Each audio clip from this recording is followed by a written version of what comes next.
They have been interrogated multiple times in the past as well.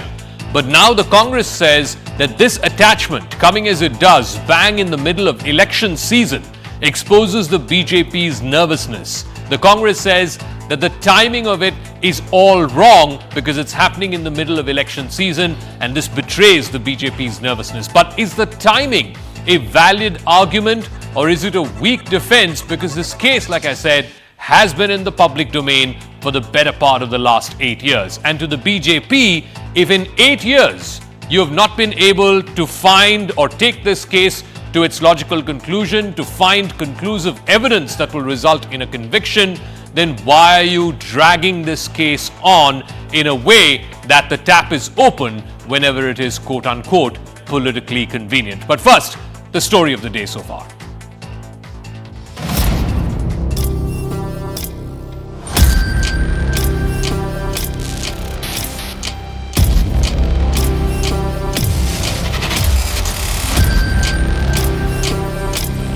We're right here outside the AJL house in Mumbai. This, in fact, was one of the locations where earlier Enforcement Directorate officials had visited. Enforcement Directorate attaches various properties of National Herald in the money laundering case to the tune of rupees 750 crore, and these properties are located in different parts of the country. RSS and his organizations led by Mr. Modi is taking away the National Herald properties through the illegal action of ED. How rank dishonesty, loot of public property, and if action is taken, that is a negation of democracy.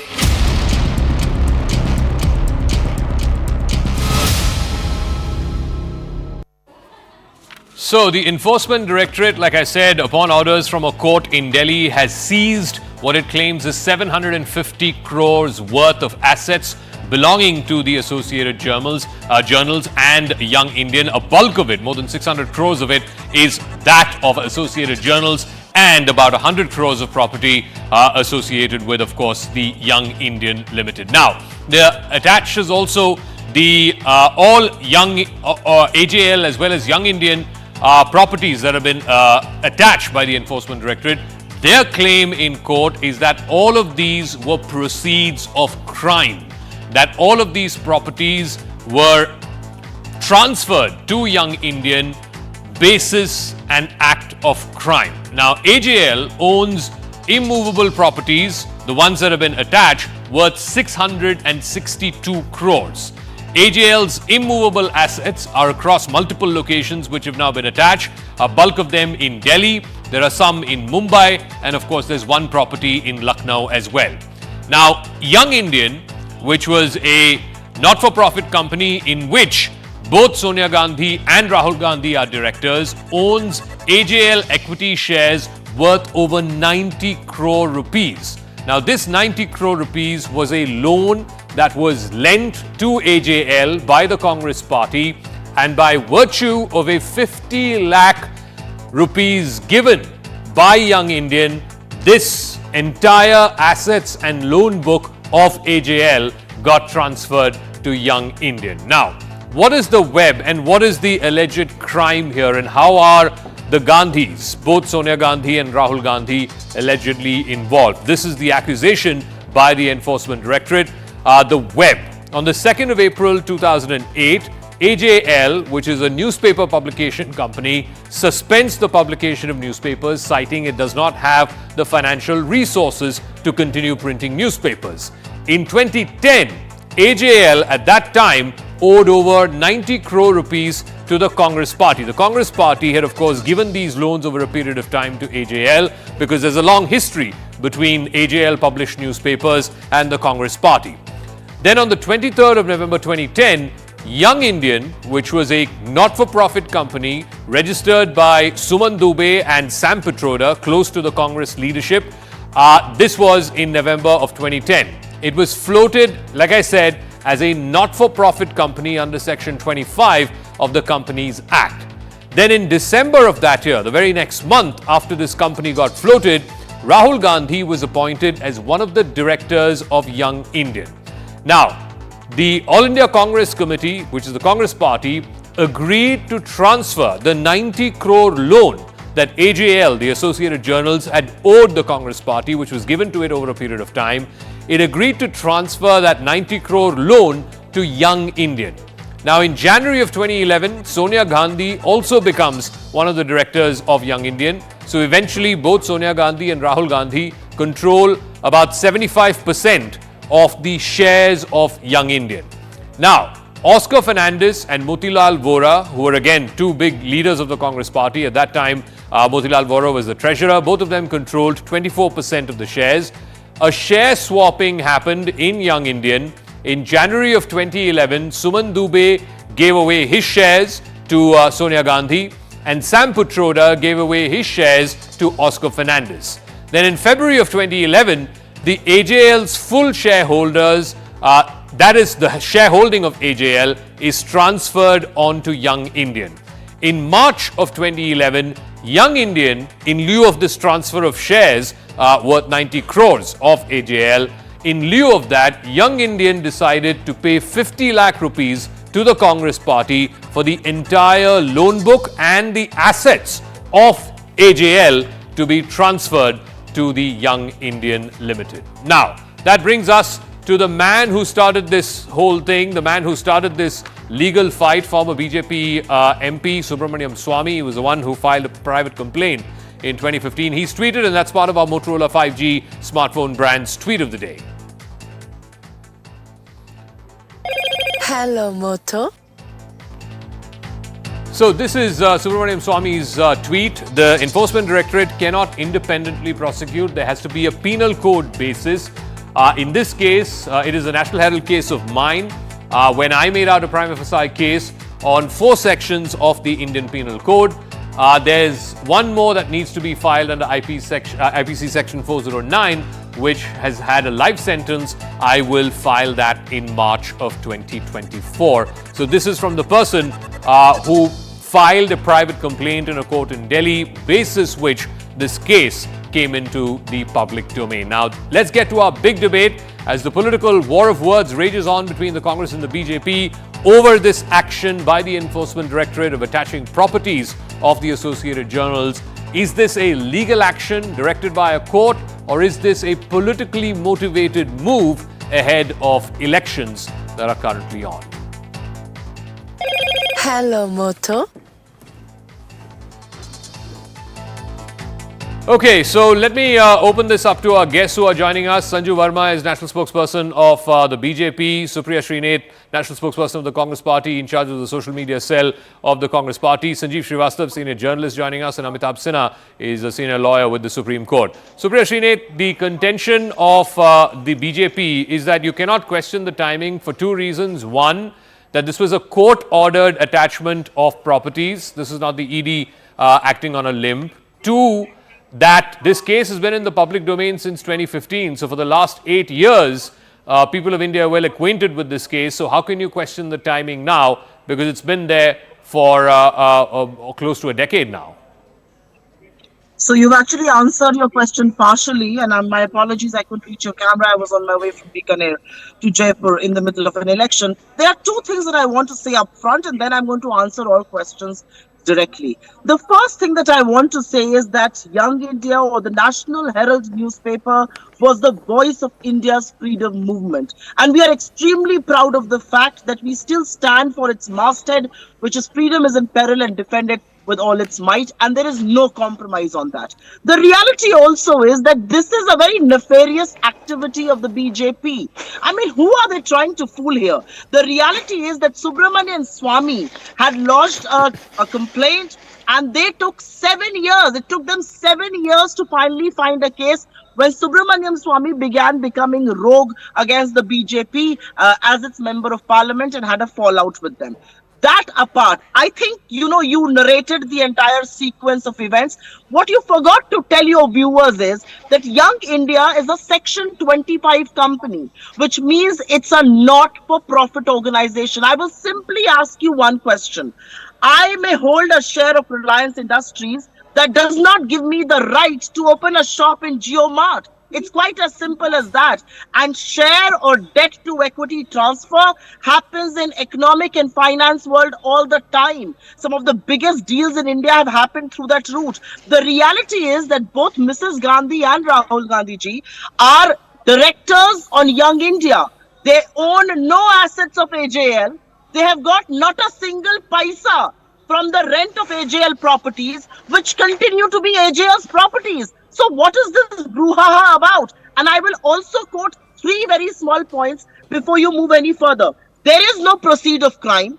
There is no shareholder who has said that they are deprived of any assets. There is no asset transfer. There is no income transfer. Where is the proceed of crime? I mean, what exactly is this case all about? No. The reality is you have a rattled BJP, and I will only end by saying this. You have a rattled BJP that is facing rout in election going state, and this is yet another tactic. The contention of the Enforcement Directorate before the court was that a Section 25 not-for-profit company, by merely paying 50 lakhs to a political party, managed to get the assets of a company that owed 90 crores to that political party. One second, can I finish?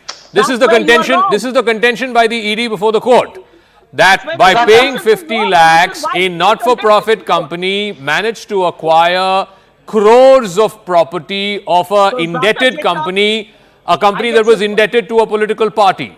Two simple questions. Why was a political party lending loans to a newspaper publication company, number one? Number two, how can a not-for-profit company, by merely paying 50 lakhs, get assets worth thousands of crores? So that's where you are wrong. I don't think you are understanding the very basis of how finance is working in this country and how the partnership really is. I need to come in now. This can't be a monologue by the How Congress. rubbish! One second, one at a time, please. How One at a rubbish! time, 1 second. Please don't shout and yell. You will have your turn to speak. You can shout louder than me if you have to, on the basis of your argument. Don't shout and yell here. Don't give me a bhashan. One at a time. Let's go one at a time, please. Supriya, finish, and then after that, Sanju Verma. Yeah. There are only 2 simple points I need to make here. That's how a not-profit organization is founded. You know, you have an issue with how Section 25 companies are founded. That's the way it is done. And let me remind you again, I don't think you're getting the very basic premise of law here. AJL owns its own properties. The Young India directors don't get a paisa out of AJL, of their rents or other income. And they do not become owners of that property. That is where the argument is flawed. The ED has said it in the court, all right, but wo Brahmavakya nahi hai, which is why it is being contested in courts. Sanju Verma, a not-for-profit company, it does not get either dividends or share in profits, or even if assets were to be diluted, that those monies will not go to the directors of this not-for-profit company. So where is the criminality? Where is the proceeds of crime? That's the question from the Congress party. Zaka, we are 11 minutes into the debate and I did not heckle and I need my time. First and foremost, if Supriya Srinath understands finance, then Rahul Gandhi is Albert Einstein, I am Lady Victoria, and Zaka Jacob is Elvis Presley. But that's not the case here. Let's be very clear. I will just answer very quickly, the question that you asked me, and my answer will expose the Congress falsehoods and the false narrative being peddled on this count. Point number 1, is AJL, Associated Journals Limited, a Section 8 company? It ceased to be a Section 8 company in April 2008 when it stopped publishing National Herald newspaper and started relying for its existence solely on the rental income that it used to receive. Point number 1. Point number 2. Is Young Indian a Section 25 company? No, Young Indian is not a Section 25 company because the ED has said this, and this point was made in the various petitions put forth to the Delhi High Court, to the Supreme Court, to the Patiala House Court over the years. A Section 25 company engages only in charitable activities and not in commercial or profitable enterprises. The Enforcement Directorate, when it questioned Rahul Gandhi last year in 2022 August, it asked, since you claim that Young Indian is a Section 25 company, can you tell us the charitable activities conducted by Young Indian from the date that it was set up on the 23rd of November 2010 to 2022 as we speak now? There was not a single charitable activity that Rahul Gandhi could quote which justifies a Section 25 tag to Young Indian. So the two limited points I am making are, AJL started off as a Section 8 company, but once it became a real estate company in 2008 April, it ceased to get the benefits that accrue to a Section 8 company. Okay. Young Indian is a privately closely held family enterprise and is not a Section 25 company. No. These are my first Two points. contentions. One second. Two contentions. ED has claimed that this is a Section 25 company. Now, if you Can have a I problem, finish, no, one Zaka? second. Give me 30 seconds, please. ED has claimed in multiple petitions that they've filed, affidavits that they've filed before different courts that Young Indian is a Section 25 company. Now, if you have a problem with which companies are registered under Section 25, ED is well within its right to challenge that in court.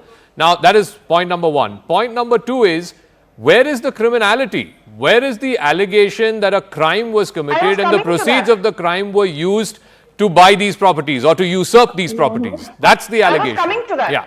Zaka, you made such a lengthy rebuttal in the middle of what I was saying. No, I did not didn't. see I you just with took no 30 offense to seconds. none. Go ahead. With no offense to you, Zaka, I did not see you making these kind of lengthy rebuttals when No, I did. I rebutted when Supriya asked as well. I rebutted absolutely when Supriya asked as well. Please go ahead. Can I please finish? Yeah, make Thank your point. Let me be very clear. The Enforcement Directorate का वाक्य ब्रह्म वाक्य नहीं है, but the Supreme Court, the Metropolitan Court, the Delhi High Court, the Patiala House Court, has anyone bothered to ask why is it that repeatedly every court, every single judicial system has refused to quash criminal proceedings against Sonia Gandhi and Rahul Gandhi? They went to the Supreme Court in 2016 begging, please quash the criminal proceedings in the National Herald case. Justice Kehar, who was then the CJI, said nothing doing. They went to the Supreme Court in 2018. The Supreme Court refused to quash criminal proceedings. They went to the Supreme Court in 2019. The Supreme Court refused to quash criminal proceedings. And I'll tell you why. I think the most interesting bit is this. The Enforcement Directorate has alleged, and I say not alleged, but this is a Brahma Vakya, or Suniya Dhyan se.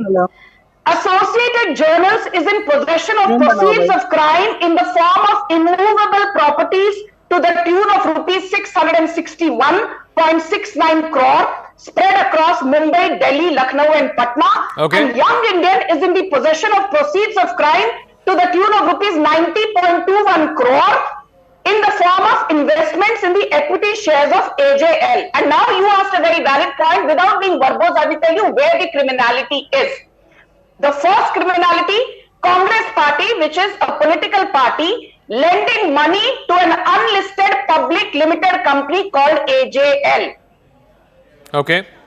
AJL then deceives the donors of Congress party and deceives its 1,057 shareholders by selling its assets and its debt for a measly consideration of 50 lakh rupees to Young Indian. Okay. Criminality Talking number about? three, please wait for me. Criminality I mean, number what- three, Zaka, is this and a the one most person show that you important can one. go ahead No, and do that? one second, one at a What's time, the please. problem One at a with time. it? I asked her about criminality. Let her finish the point about criminality. I'll come back to you, Supriya. Give me 30 She has seconds. not been Yeah. able to produce one valid point. Sanju, Now let me where know is let the me- criminality? Okay, political parties should not be collecting donations Can I and giving finish? those donations Zaka, I to a heard public you. limited You don't company. have to keep repeating. Second point. You don't have to keep Second. repeating Thank your you, ma'am. question. Let me decide what I say and don't say on my show. Second Yes, point. but you don't keep Second point repeating is your you are question saying and no. feed into my Ma'am, time. please ask. You're I'm reading asking into you my a question. Your evidence of criminality is one, political party donations being given to a publicly limited company, and second, what was your second point about criminality? My second point about criminality was that Associated Journals, which is an unlisted public limited company, Yes. transferred all its assets Yes. and its liability of 90.21 crores for a measly consideration of 50 lakh rupees Okay. to a family-held enterprise owned by the Gandhis. Okay, so this namely is your Young second Indian. point on criminality. Do you have any other points on criminality? Yes. Because if you don't, then I'm I going have back to my third Supriya point. Srinath. What is the third point? Quickly. Can I please come in? Yes, I'm coming I'm back to you, coming Supriya. in. Yeah. Third point. Yes. Yes, please don't rush me. I'm speaking. Don't put a gun Yes, to my ma'am. head. Thank you. I have limited time. I don't have all the time in the world. What is your third point on criminality? Please get to it. Third point on criminality. Get to it, please. I'm speaking. Don't rush me. I know what I'm doing, Zaka. Thank you. Ma'am. The third and most important point of criminality is this. And listen very carefully, and your audience needs to listen to it as well. In financial year 2011-12, which means assessment year 2012-13, the income tax has clearly said that AJL and Young Indian had a profit / income / gain of 413.41 crore rupees. Repeatedly, they were asked to pay up, but they refused to pay up. Okay. Along with penalties, the amount that they need to cough up now is 249 crore. Okay, so these are the 3 points of criminality. Supriya Srinath, now please respond to this. After which, Amitabh Sinha and Sanjeev Srivastava have been waiting very patiently. I need to go to them. We're 20 minutes into the show. Supriya Srinath, quickly on those 3 points of criminality. Yeah. I find it amusing that somebody who comes to your show doesn't even come prepared with the Section 25 company details. Going by the logic that Madam just gave, Tata Sons should not be the holding company of Tata Group of companies, because almost 66% of Tata Sons is held by trusts. So I think her knowledge of finance is as shallow as her knowledge of politics. Proceeds of crimes. Where is the proceed of crime? Where is the criminality? Who has made money? Has a single paisa come to any of the directors of Young India? And who on earth cannot understand that the assets of AJL stay with AJL and Young India does not become the owner of those assets? Or Rahul Gandhi No, but Sonia Gandhi do not start owning those assets. But what about what the IT department said? Supriya, the IT department said in 2018 that there were 400 crores of income that was received by AJL, and they were liable to pay tax on it, and they did not pay tax on it. Who gets that income? Don't the directors of that company get that income? That's fair enough. Fair enough. That's what the IT department has said, and that is under contention in court, which means that the court believes that there is ground in what we are saying. Okay. It's not as if we've had to pay up. So, that's the reality. So whatever the IT department or ED is saying is not the gospel truth here. Okay. Because these are extremely no one is saying that this is conviction or that they've been convicted by a court of law. Let me go to Amitabh Sinha, and then after that Sanjeev Srivastava. Amitabh Sinha, the problem is also that this is what the Delhi High Court had said when both Sonia Gandhi and Rahul Gandhi had gone to the Delhi High Court asking for quashing of proceedings. The modus operandi adopted to take control of AJL evidences a criminal intent, that the main people in the Congress party, AJL and Young Indian, happen to be the same. Hence, the questionable conduct needs to be properly examined. The court concluded there are sufficient grounds for summoning the petitioners. Now, the third point, here, hang on one second. I think the third point is important. Amitabh Sinha, please explain when the court says that the main people in the Congress party, AJL and Young Indian are the same. So whether it is Sonia Gandhi, Rahul Gandhi, Motilal Vora at that time, Oscar Fernandez at that time, all three of them had roles in the Congress party, in AJL and in Young Indian. And one person gave a loan to person B, that person B went insolvent, a person C acquired person B by paying a mere 50 lakhs to person A. This is the contention that was, that is the basic bone of contention in the National Herald case. And this is what the court said, evidences of criminal intent. Amitabh Sinha. Thank you, Jaka. First of all, I just want to explain in a very simple manner what exactly ED is doing under which act. It is under PMLA. See, Prevention of Money Laundering Act. Money laundering, what exactly is money laundering? Money laundering means if the money is changing hands without giving any legal, shape, then the PMLA Act is basically applicable. ED is doing the same thing. And the most important thing in your report also, it was very exhaustive and very informative. It was very clear that, suppose I am giving loan to myself, and then I am giving the repayment also to myself. So this is basically, it's such a simple word. So the Sonia Gandhi, Rahul Gandhi, they did, that National Herald, which is basically Associated Journals Limited, though that was founded pre-independence. Now after that, Congress owned it, means Sonia Gandhi, Rahul Gandhi owned it. And then after that, because it was not able to run the paper, so they changed hands. Only the roles were different, but the people were the same. Here lies the problem, and PMLA actually applicable here. That that intention is wrong. The malafide is there, and when malafide is there, court immediately accepts the contention. So my point is, all the Metropolitan Magistrate, High Court, Supreme Court, all judicial bodies in this country, they have accepted the validity of the charge. So why people who are just vociferously attacking political parties and all, they should immediately say that we have faith in judiciary. Sanjeev Srivastava, I just want to delve into what the court has said. If ED attaches any property and it is illegal, the court finally will accept it. Or court finally will reject it. The same logic of law, will apply also to conviction or lack of it. But anyway, let me bring in Sanjeev, please. He's been waiting very patiently. We're 24 minutes into the show. Sanjeev Srivastava, I want to expound on what the court had said in 2018 when it rejected the need for quashing of the case, the quashing of the proceedings, where the court said main people in the Congress party, AJL, Young Indian are the same. One of the directors of Young Indian at that time was Motilal Vora, who also at that time happened to be the treasurer of the Congress party. Now, the Congress party over a period of time had lent to AJL 90 crore rupees. Now, in exchange of that loan, Motilal Vora told the Associated Journals that it had to transfer all its shares to Young Indian. Now, here's the interesting part. Motilal Vora was chairman of Associated Journals at that time. He was also associated with Young Indian and he was, of course, treasurer of the Congress party. So, person A was there in all three entities, and he is saying that basis loans given to you by one entity where I am treasurer, you have to transfer shares and assets of entity B to entity C because entity C has paid that money to entity A.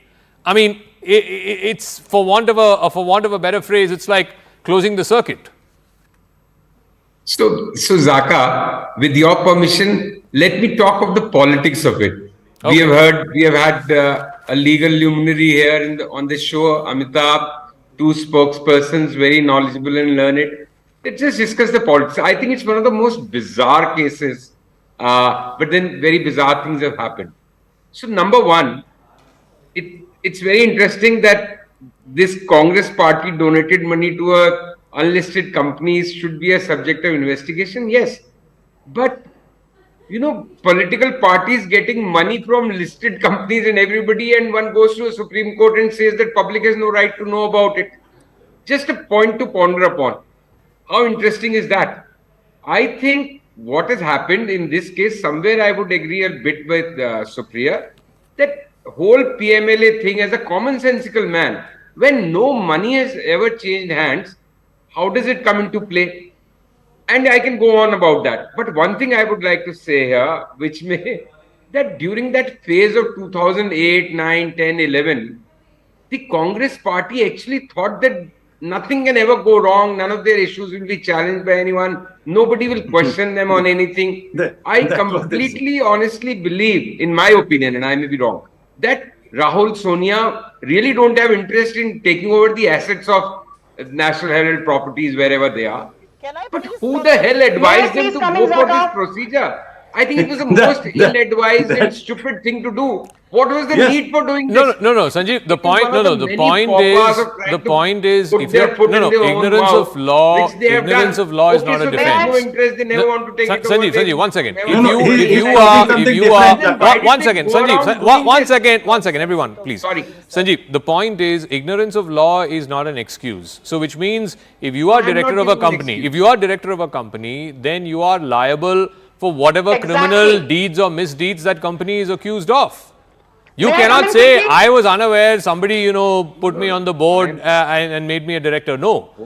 If between Rahul Gandhi and Sonia Gandhi, they control more than 75% of the shareholding of Young Indian, then surely they are liable for whatever accusations Young Indian as a company faces. Can I just have Zaka, one can I quickly sentence? come in for a bit, My please? only point. I Yeah, need one to make a second. quick rebuttal. Let Sanjeev finish, Just one please. Yeah. sentence. My only point is I am not saying, in my opinion, I don't think there is criminality. I don't doubt the intent of the Gandhis. They don't want to take it over. But I think they have been very stupid, or they have been advised by stupid people to go through this process. Okay, so I have to ill-advised, run it no criminality. Okay, final word. And I hope we can wrap up in the next 4 minutes. So 2 minutes to Sanjeev Verma and 2 minutes to Supriya Srinath, please. Sanjeev Verma, again, you heard Sanjeev Srivastava. He's also saying no criminality, no proceeds of crime. And again, whatever ED is claiming is a claim in court. Ultimately, a court has to come to the conclusion that yes, there was criminality, or yes, there were proceeds of crime. Zaka, Sanjeev okay. Verma, yeah, please. Zaka, here Supriya Srinath said that, it's a Section 25 company, and even the Tata Trust is a Section 25 company. Unfortunately, Supriya Srinath's knowledge of finance is limited to how much Rahul Gandhi knows about converting आलू को सोना. मूर्खों के सरदार के चाटुकार यहाँ बैठकर section 25 पर BJP को भाषण देते हैं. Let me tell you, 66% of Tata Trust is owned by philanthropic organizations, whereas Young Indian 76% plus is owned by the mother-son duo of Sonia Gandhi and Rahul Gandhi. Can Supriya Srinath tell me what is the charitable work done by Sonia Gandhi? What is the charitable work done by Rahul Gandhi? What are the charitable hospitals or healthcare initiatives that Young Indian is engaged in? What are the charitable initiatives that Young Indian is engaged in terms of empowering the girl child? Because that is what Tata Trust does. So don't compare apples with watermelons. Don't compare a tainted Young Indian to one of So the behemoths of Indian Supriya, corporate please respond. world. Final word. If it's a Section 25 not-for-profit company, and as you claim the directors did not get any dividends, did not get any income from that company, then what not-for-profit work has that company done? Zero Just is for the your answer. knowledge and just for your understanding, just like the rest of the media groups in this country, Just a chatukar. AGL prints half a और dozen मूर्खों का newspapers Sardar, in 3 languages. मूर्खों के It's Sardar got की आप digital चाटुकार presence, number 1 millions हो. of views. आता जाता The Ma'am, please, one at a time, one at a time. I've given the final word to Supriya, so only Supriya, please, yeah, go ahead. No, I'm sorry, yeah, I go turn by turn. In my show, nobody speaks over the other. Yeah, Supriya Srinath. नहीं, सबसे पहले तो आलू सोना का बयान मोदी जी ने राजकोट में दिया था. राहुल जी उसको वो कर रहे थे, आपकी फेक न्यूज फैक्ट्री ने उसको चलाया. दूसरों को मूर्खों का सरदार बोलने वाले 57 को 97 कहते हैं. पनौती की बात यहां पर आकर करिएगा मत. देश ने उस पनौती का दंज झेला है पिछले 10 सालों में, तो पनौती की बात आकर यहां पर मत करिएगा. पनौती का नाम please सुनते answer the चुप हो question, जाया ma'am. करिए. Please answer the पनौती कौन है question. देश की, सब लोग समझ रहे Please हैं. answer the I am question. just repeating. Yes, I am just please answer the paying back question. in kind what I received. The reality is that the BJP, with all its might and with its brute majority, has not been able to convict one person in the last 10 years, and this is nothing but a politically motivated case. I am not even going to get into the legal lacunas of the so-called legal experts on your panel, Okay. who are nothing but stooges of the Okay, BJP. all right. The reality is Section 25 is a not-for-profit company, not a single penny change hands, and there are no proceeds of crime. If somebody doesn't understand that, वो झूठों के सरदार और पनौती की I'll leave it at that. I'm completely out of time. Thank you very much, Sanjeev Verma, Supriya Srinath, Amitabh Sinha, and of course Sanjeev Srivastava for joining us. Let's see how this plays out. It is of course going to play out in the political court in the elections, and of course it's going to play out in legal courts as well in the run-up to 2024, and whether or not it stands the test of both the People's Court and whether it stands the test of legal courts in this country, we of course will be witness to. Meanwhile, I'm shifting focus now to a piece of breaking news that's coming in. The Ministry of External Affairs has now has reacted to a report from the Financial Times which suggested that US authorities had thwarted a plot to kill SFJ extremists Pannu, Gurpant Singh Pannu. The MEA has responded to this, saying that India takes such inputs very seriously since it impinges on India's own national security interests. Issues in the context of US inputs are already being examined by the relevant departments. Now, remember, the Financial Times had put out this story in which it had claimed that the United States had warned India about this attempt potentially to target Gurpant Singh Pannu, who is a known Khalistani extremist and someone who is an American-Canadian citizen. This happened in June, is what we're given to understand, and that officials who were traveling with Prime Minister Modi to the state visit in June were apprised of this. Now, these details have been filed in a New York court.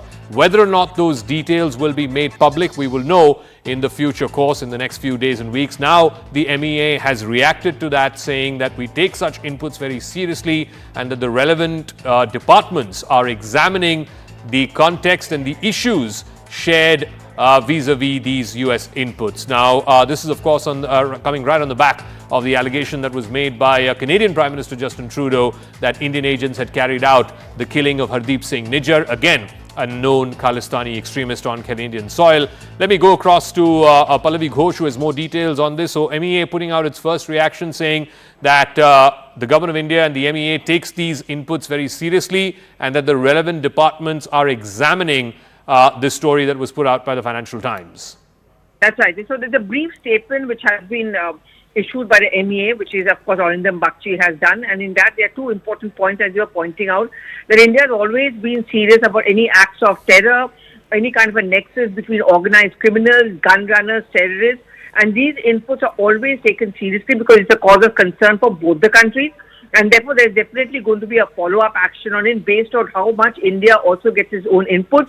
And this is something which affects India's national security concerns and interests as well. So clearly, the response coming in from the MEA, from the Indian government, is not to shrug off these concerns which have been raised in that article, and also to take it very, very seriously, because India has a completely zero tolerance zone, Zaka, when it comes to any suspicion of acts of terror or any kind of a nexus between various agents who can stoke trouble as far as our national security is concerned. All right, we'll leave it at that, Pallavi Ghosh. We'll see how this story plays out, because I suspect this is not the last we're hearing of this story and its potential implications. Let's take a quick break. When we come back, we do a deep dive of the big announcement this morning. That, of course, was the Israel-Hamas prisoner hostage swap deal in lieu of a 4-day ceasefire that will start Thursday morning Israel time. We also speak to the spokesperson of the families of these hostages to try and decode the sentiments in Israel of these families, even as this conflict rages on and the lives of those abducted is hanging in the balance. That special discussion and that explainer segment coming right up after this break. Hello, Moto.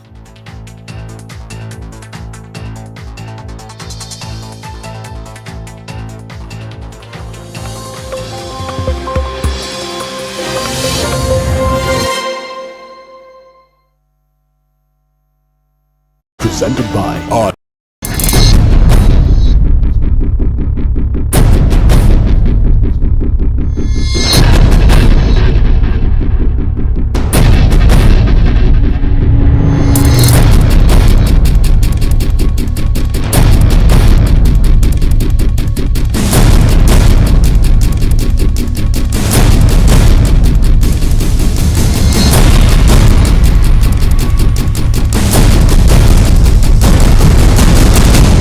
Fingers crossed, we are hoping that we will get that very good news that we all have been waiting for the last 11 days within the next few hours itself, probably by tomorrow morning or by tomorrow afternoon. We are expecting, in fact the rescuers also expecting, that they will be able to successfully get all these people out who are stuck inside. At this point in time, the biggest update that we are bringing to our viewers is that the auger machine, which had started working late last night, has finally been able to dig through the debris, and almost 34 meters of debris has been dug through, which means that 6 pipes have already gone inside. The welding process for the 7th pipe is underway at this point in time, whereas if you talk about the entire length of the debris that is being predicted at this point in time by the rescuers is of 54 meters. So approximately 20 more meters needs to go through. The work is ongoing in full swing. I'll just try and show you in the visuals. You can see over here the work is absolutely going on in full swing. The welding process has already started. Within the next few hours, the 7th pipe will also be pushed in, which means that the length of the debris, the drilling length of the pipes would reach somewhere around the 40 meters mark. So yes, a lot of work is ongoing. The breakfast this morning has also been given to the workers. On the other hand, if you talk about the other plans, the Border Road Organization has successfully been able to build the entire road to the vertical top from where the drilling process could start. But yes, that could still take a lot of time. But keep that aside. The biggest ray of hope, the light at the end of tunnel is certainly getting brighter. We are hoping to get that very good news very quickly, very soon. The workers inside who are working relentlessly to make sure that this rescue operation is completed at the earliest, they are also very optimistic. Certainly a sense of happiness and a sense of positivity is something that can be sensed in the air over here, because remember the time when the auger machine broke down and the work was stopped, there was definitely a lot of gloom over here, and hence over the last 2 days the engineers over here have worked round the clock, made sure that the entire structuring inside the tunnel is done, and post that the drilling process also starts. It took almost 50 to 60 hours for them to actually prepare the entire ground, and post that this operation that has now started is going on in full swing. But still, fingers crossed, there still is no issue, but no issues that they have encountered at this point in time. But yes, the last 20 meters is something that is the most crucial. Out of this 20 meter, at least the last 10 meters is something that is the most crucial part of this operation, because remember, there could be heavy machineries that could come in the way of the pipes that are being drilled in. But yes, the analysis has been done, the electromagnetic analysis and the geophysics analysis of the debris has been done, and the rescuers are hopeful that they will be able to negate through those machines as well. So yes, the next few hours is going to be very crucial. Approximately till the 45-meter mark is where the rescuers expect that they could encounter problems. Once that 45-meter mark is crossed, then the road ahead is definitely going to be very easy for them. So yes, the next 10 meters that is going to be drilled through now, that is going to be the most crucial part of this entire operation, which means over the next 5 to 6 hours is the time when we are expecting that this entire drilling through the 10 meter of debris is going to get completed, and post that the remaining part of the debris is going to be an easy terrain, is what the rescuers expect at this point in time. Now, since it is becoming more and more optimistic for the people, for the rescuers, that these people would be taken out safely and at the earliest, and that is the reason why the administration has now put on standby at least 20 ambulances, and if required, if the situation of anyone who is inside the tunnel is not good, then 40 ambulances could also be brought in. The work for that has also started. At least 20 ambulances have been put on standby at this point in time. So at least the last 9 days, in fact out of the 11 days, the last 9 days was very troublesome. There was a lot of anger amongst the family members because they did not feel that any sort of work was happening, because the work that was happening was not of the drilling but of structuring that was going on inside the tunnel, and that was something very scientific and technical, and definitely the kind of emotions that these people had, you can't blame them for not understanding that. But since the first visuals have come to the fore, a strong communication line has been established, these people are being allowed to speak to their family members who are stuck inside. The confidence has definitely increased, and as I told you, there is a sense of optimism now that within the next few hours all of them would be taken out safely, and we can expect that and that is what the family members also expect at this point in time. Their body language has definitely changed over the last 24 hours, I should say, and definitely the kind of progress that has been made at this point in time is something that should be cherished. But yes, fingers crossed, we are still hoping that the next 10 meters that needs to be drilled through, that can be done with all safety and at the earliest.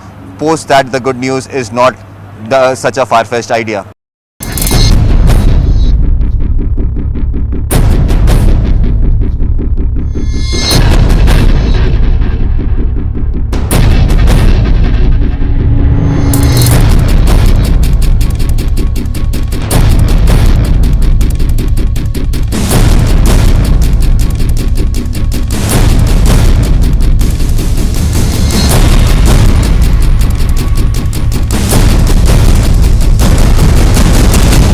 Fingers crossed, we are hoping that we will get that very good news that we all have been waiting for the last 11 days within the next few hours itself, probably by tomorrow morning or by tomorrow afternoon. We are expecting, in fact the rescuers are also expecting, that they will be able to successfully get all these people out who are stuck inside. At this point in time, the biggest update that we are bringing to our viewers is that the auger machine, which had started working late last night, has finally been able to dig through the debris, and almost 34 meters of debris has been dug through, which means that 6 pipes have already gone inside.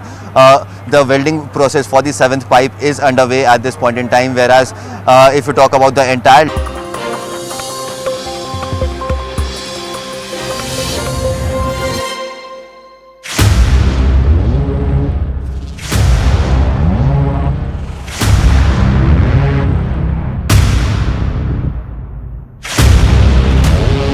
Israel's cabinet voted early Wednesday to approve a ceasefire agreement with Hamas. The objective of the ceasefire was to secure the release of around 50 hostages who have been abducted and have been taken into Gaza since the October 7th terror attack. The deal was made to secure the hostages in exchange for a 4-day ceasefire. The details of the deal were not made public immediately, but an Israeli government official told reporters Tuesday that the agreement could help secure the release of up to 50 Israelis, most of them women and children. The hostages will be released in groups of 10 to 15 every single day. Israeli ministers who participated in the war cabinet meeting, which approved this move, said that the first release of hostages will take place starting Thursday. This decision was then made public by Prime Minister Benjamin Netanyahu. His office put out a WhatsApp message early Wednesday which confirmed the contours of this deal. Now, the message did go on to say that they would allow for a pause of at least 4 days in the fighting that's happening in Gaza. If that holds, it would be the longest halt in the hostilities since the October 7th Hamas terror attacks. Those attacks prompted Israel to begin a massive bombardment and subsequently a ground invasion of Gaza. Netanyahu's office also said that women and children would be among the hostages who were first released, and that the release of every 10 additional hostages will result in an additional day of this pause or the ceasefire. Now, reports of this deal on securing the release of hostages in exchange for a ceasefire had first appeared on Tuesday. That's when both Hamas and Israel had said that they were very close to reaching an agreement. Qatar had played a prominent role in brokering the talks on the deal to secure the release of hostages. But the hostages, like I said, will probably not be released until early Thursday at the earliest. That is because there is a law in Israel which allows the courts to review any potential legal challenge to a decision that's been taken by a cabinet. In this case, the cabinet was what gave approval to the prisoner release. According to the deal, Israel will allow the release of Palestinian women and children who are languishing in Israeli jails.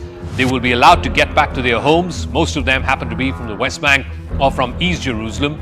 Israel has not revealed how many of these prisoners will be released, but local media reports put that figure at 150. In another significant move, Israel has also agreed to permit additional fuel and large amounts of humanitarian aid into Gaza. Israel had blocked fuel and aid supplies to Gaza, fearing that that could be turned over to Hamas, even as the besieged Palestinian enclave, the Gaza Strip, was facing an unprecedented humanitarian crisis. Hamas claims it holds about 200 of around 240 hostages who were abducted on the 7th of October, and this includes 40 children. The remaining 40 are believed to be held by the Islamic Jihad, which is another Palestinian terror group. Israel's Channel 12 News had reported that Prime Minister Benjamin Netanyahu's office will initiate a process through which the hostages will be released and handed over to Israel. First, Hamas will transfer the hostages to the Red Cross, the International Committee of the Red Cross, the ICRC, following which they will be handed over to the Israeli Defense Forces. After that, the hostages will undergo an initial medical checkup and they will be taken to one of the 5 isolated medical centers across Israel, and they will be allowed to meet with their families. After the first meeting with their families, medical and defense officials will check whether some of the hostages can be questioned, and finally, the hostages will have to undergo a debriefing session along with security authorities before they are finally released for good back to their family members. Now, before the war cabinet voted on this agreement, Netanyahu had reiterated that the war against Hamas in Gaza will continue until Hamas is eliminated and all hostages are released. This is what he had said: "We are at war, and this war will continue until all our goals are achieved." Netanyahu also added that securing the return of hostages was a sacred priority and that he's committed fully to it.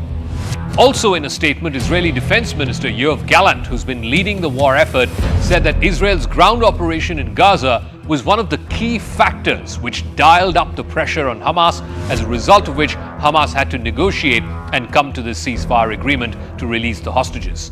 He also said that the Israeli troops would resume their full Gaza assault in full force once the ceasefire period of 4 days was over. Without the pressure and the continued pressure on Hamas, there would be no chance to secure the release of the next group of hostages, according to Yoav Gallant. A pause in this fighting, however brief it may be, 4 days or 5 days, could bring some measure of relief to Palestinian civilians.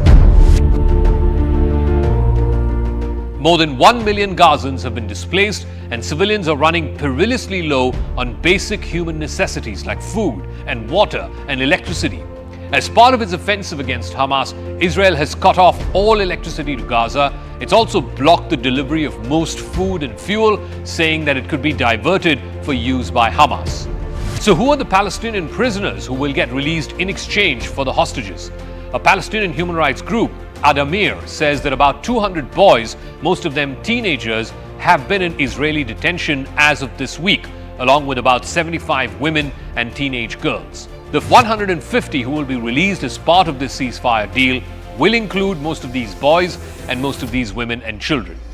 More than 13,000 people have been killed in Gaza since Israel launched this ground offensive against Hamas. The ground assault was initiated in response to the surprise terror attack by Hamas on the 7th of October. It claimed more than 1,400 Israeli lives. Meanwhile, U.S. Secretary of State Antony Blinken is planning to visit Israel early next week to hold talks with both Israeli and Palestinian officials. Blinken has already visited Israel twice since the start of this war, but this will be an important visit because America too has been pushing Israel hard for this humanitarian pause, which they have now achieved. Biden has also been facing pressure from younger Democrats for giving Israel what they called a free pass. What are the hostages' families feeling about this deal that's been announced by both Israel and Hamas, that 50 hostages will be released starting Thursday in exchange for 150 Palestinian prisoners? I'm now joined by Abby On. She's an Israeli citizen whose 5 family members had been abducted by Hamas on the 7th of October. 3 of them are still alive. 2 of them have unfortunately died. Abby On, thank you very much for speaking with us here on CNN News 18. First things first, this ceasefire deal that's been announced by the government of Israel, that for 4 days there will be a pause. In exchange, 50 hostages will be released by Hamas. What do you feel about this ceasefire deal? For us, it does give us hope. We have a total of 5 family members that were taken hostage. 2 of them were murdered. So this feels even more imminent for us. We know that time is running out. We saw yesterday the announcement that a woman in captivity was pronounced dead by Islamic Jihad. And so I think it's even more critical that a deal like this happens and that children who should never be part of war are brought home. But it also means that they will leave their father behind in captivity. And so while we have hope, we continue to fight. Since this news broke out, have you heard from the Israeli government or anyone connected with the negotiations as to who are the hostages who will be released first and whether or not that includes some of your family members? Not yet. As far as I understand it, the cabinet made the confirmation of the deal in the early morning hours, and that I think creates a 30-hour window of appeal. So if there's anyone that needs to say anything or wants to appeal the decision, they have time. And then what will happen is the release of 10 hostages a day for the length of 4 days. And I believe each night before the release, the families will get the names. So we're not there yet. So we continue to remain hopeful. You did say that you do know that there were 5 of your family members who were abducted, 2 of whom have died. There are 3 who are still alive, I believe a father and his 2 sons. Do you know any information? Do you have any information about their condition, about their state of being right now in Hamas custody? We only have sign of life of Ofer, of the father of Erez and Sahar, because he was being kept in the same cell or room as one of the elderly women that was released. They were from the same kibbutz near Oz. And so she could confirm that she was with him, but she was released over 3 weeks ago at this point. And so we haven't had a sign of life since then. What would you say to the Israeli government, even as it makes this announcement? Yes, of course, the government has also come in for a lot of criticism for the disproportionate amount of force they've been using in Gaza. But at the same time, there's also the need to rescue the hostages. So what would your message be to your Prime Minister, to his government, to this war cabinet, which has now announced this ceasefire deal? Now is the time for action. I know that they are balancing a very complex ordeal between the ground incursion in Gaza and the need to keep our soldiers' lives safe. But at the same time, the people who are taken hostage are innocent civilians, and it's the government's responsibility to protect them. And that's what they need to do now. And what would your message be, ma'am, to the abductors, people who abducted 200 plus Israelis, including those of your family? What would your message be to them? Because there are also pictures that have been doing the rounds, images over the last many weeks about even in Gaza, how children are getting killed in droves. So what would your message be to the people who are running the show there? I would wish them that they value the sanctity of life in the same way that the Jewish people and the people of Israel do. Because if they did, they would not hold their own people hostage. They would not hold our children and families hostage. They would understand that there is a better way than the brutal terror attack they brought to Israel on October 7th and the terror that they have continued raining upon us every day since. All right, Abiyon, thank you very much for joining us, and we sincerely hope that your family members arrive back home safe and sound. Thank you for joining us here on CNN News 18.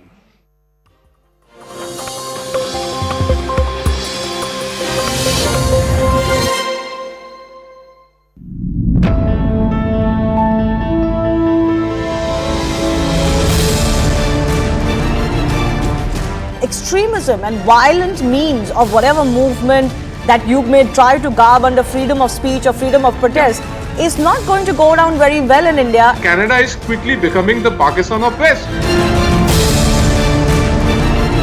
The opposition's one-time mascot now endorsing Prime Minister Modi's commitment to Sabka Saath. Will voters expectedly be more skeptical of the India bloc's continuous tirade against NDA's alleged communal outlook?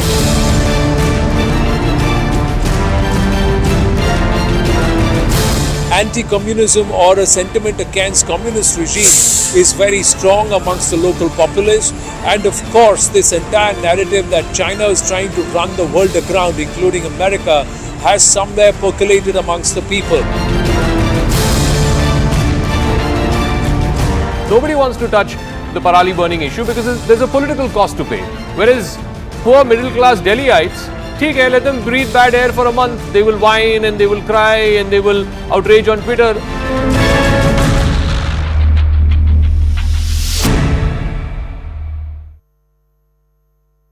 Co-presented by Dabur Honey, India's purest honey. Co-powered by Mankind Pharma, serving life, and AU Small Finance Bank. Badlav humse hai.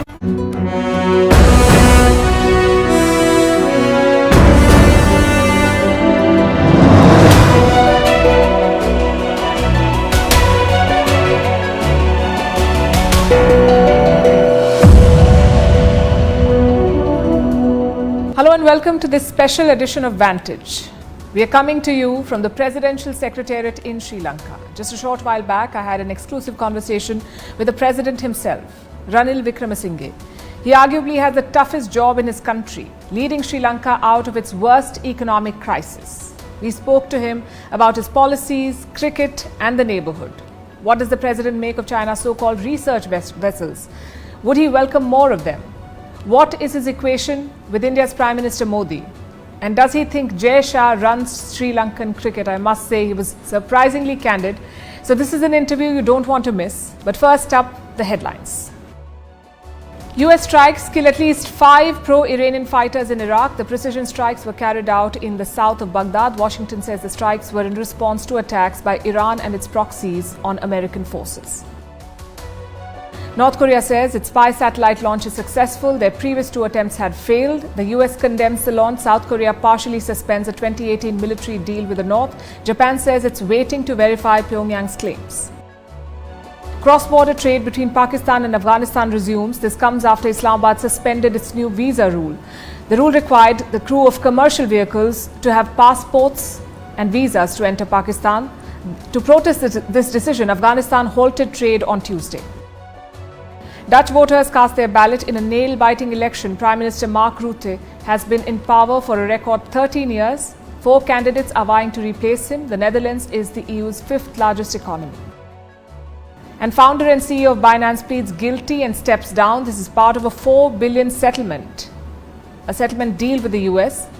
Changpeng Zhao has admitted to violating US anti-money laundering laws. Binance is the world's largest cryptocurrency.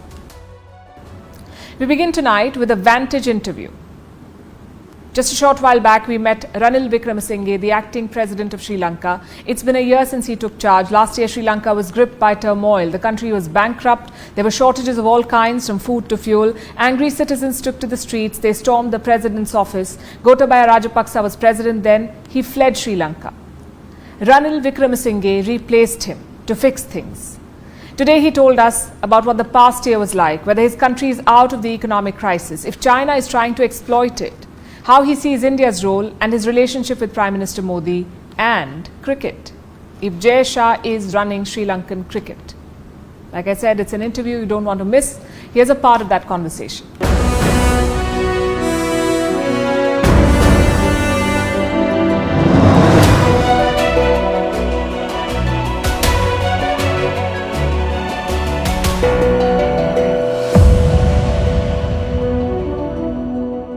President Wickremesinghe, welcome to First Post, sir. Thank you. How are you? How have you been? Well, I must say I have survived. You have. I met you in June last year, and that's when you'd just taken charge. So how has the last 1 year been for you? Challenging, but nevertheless we've got through. I think government has established stability. We are handling the economic crisis. We virtually come to the last lap, where all the countries, the creditor nations have to now agree, and we are restructuring the economy. We started it. There's interest in Sri Lanka. Tourism is picking up. This month, the Sri Lankan Supreme Court held the Rajapaksas responsible for the economic crisis, and I'm quoting from what the court said: their actions, omissions and conduct contributed to the crisis. Do you agree with the view? Well, this is what the court has held. But do you agree? The crisis took place during their time. But the court has not announced any punishment. Do you think they should face the consequences for their actions, or at the very least apologize? No, the crisis took place during their time. If you take it as a sequence, from the time